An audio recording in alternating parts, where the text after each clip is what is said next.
In 1682, an English court did something that should have ended a particular kind of family power forever. The case involved the Duke of Norfolk, a man trying to control who would inherit his estate not just after his death, but after the deaths of his children and his children's children. The court said no. A dead man cannot keep his hand on money indefinitely. It set a limit. A trust could only control property for the lifetime of someone already born, plus 21 years. After that, the money had to be released, free and clear, to whoever held it. The legal world called it the rule against perpetuities. For 300 years, it was treated as settled law. The dead do not get to govern the living forever. In 1983, the state of South Dakota repealed it, not reformed it, not adjusted it, deleted it. A trust formed in South Dakota today can last forever. No 21-year clock, no generation limit. The money can sit in a structure controlled by instructions written by someone who died 100 years ago, and it can keep sitting there for another 100 and another, with no court anywhere able to force it open. Why would a state do that? Why would anyone want to undo a 300-year-old protection against exactly this kind of control? Start with what the rule was protecting against in the first place. Before the Duke of Norfolk's case, wealthy families in England had a habit. A father would write a will that didn't just name an heir. It tried to name the heir's heir, and that heir's heir, locking the property into a single bloodline for generations, with no descendant ever allowed to sell it, divide it, or leave it to someone outside the line. Land held this way couldn't be used as collateral. It couldn't be broken up to settle debts. It couldn't respond to a family that no longer wanted it held that way. The courts decided this was bad for the economy and bad for the living, so they capped it. A trust gets one generation of control past the people alive when it's created. Then it has to let go. America inherited this rule along with the rest of English common law.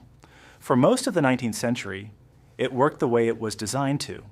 But two things happened in the United States that didn't happen the same way in England, and together they created the opening that South Dakota would eventually walk through.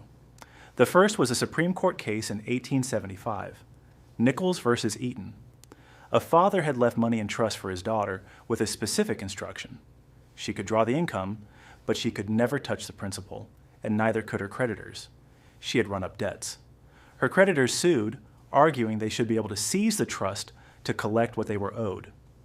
The Supreme Court sided with the trust. It ruled that a person setting up a trust has the right to protect a beneficiary from their own creditors, even from their own bad decisions. This created what's called a spendthrift trust, and it became one of the most consequential property law rulings in American history because it meant a trust could be built to survive the beneficiary's mistakes. Bankruptcy, divorce, a bad business deal, a lawsuit. None of it could reach money locked inside a properly drafted spendthrift trust. The second was slower and less dramatic. Through the late 1800s and into the 1900s, a small number of families with serious money started treating trusts not as a one-time inheritance tool, but as a permanent financial structure. The point wasn't just to pass money to the next generation, it was to build something that could survive every individual generation's failures. A grandson who gambled, a great-granddaughter who married badly, a great-great-grandson who simply had no head for money. None of it mattered if the asset itself sat inside a trust that none of them could touch, sell, or destroy, only draw income from. The contrast with what happened to families who didn't do this is not subtle.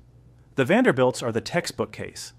Cornelius Vanderbilt built one of the largest fortunes in American history, somewhere around $100 million at his death in 1877, which by some estimates made him one of the richest people who had ever lived up to that point. He left almost all of it outright to one son, William Henry Vanderbilt, who roughly doubled it. Then it fanned out across grandchildren and great-grandchildren as direct, unrestricted inheritance. Mansions on Fifth Avenue. Newport, cottages with 70 rooms. By Espa. 1973, less than a century after Cornelius died, a Vanderbilt family reunion was held at Vanderbilt University, and not one of the 120 attendees was a millionaire. The money had been inherited outright, generation after generation, and outright money gets spent. Families that used spendthrift and dynasty-style trusts had a structurally different outcome for a structurally simple reason. The money was never fully anyone's to spend. It generated income for each generation, but the principal stayed locked, managed by trustees bound to the original instructions, immune to a single bad decade or a single reckless heir. Here's where it gets interesting, because the rule against perpetuities should have stopped this from running forever. Even a spendthrift trust eventually had to terminate and distribute its principal because of the 21-year after a living person rule. A trust set up in 1900 for someone born that year would have to fully release its assets by roughly 1990 or so, once that person's life, plus 21 years, had run its course. The protection was real, but it was not permanent. Eventually, the principal came out, unprotected, into someone's outright ownership again. For a century, that was simply accepted as the limit. Then, starting in the 1980s, a handful of states figured out that abolishing the rule entirely could be a business strategy. South Dakota moved first in 1983. Trusts formed there could now last forever, with no forced termination date. Delaware followed, Alaska followed, Nevada followed.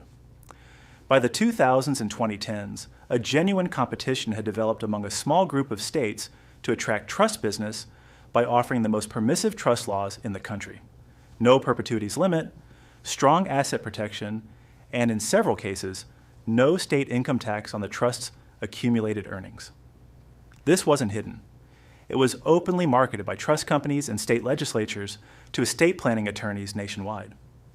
What kept it obscure to the general public wasn't secrecy.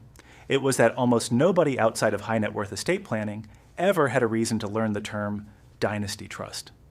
The mechanism is straightforward once you see it. A grantor places assets into an irrevocable trust in a state like South Dakota.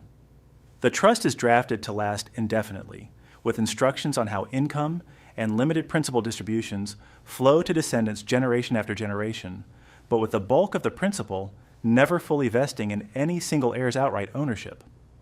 Because no individual generation ever legally owns the principal outright, the assets never pass through that generation's taxable estate.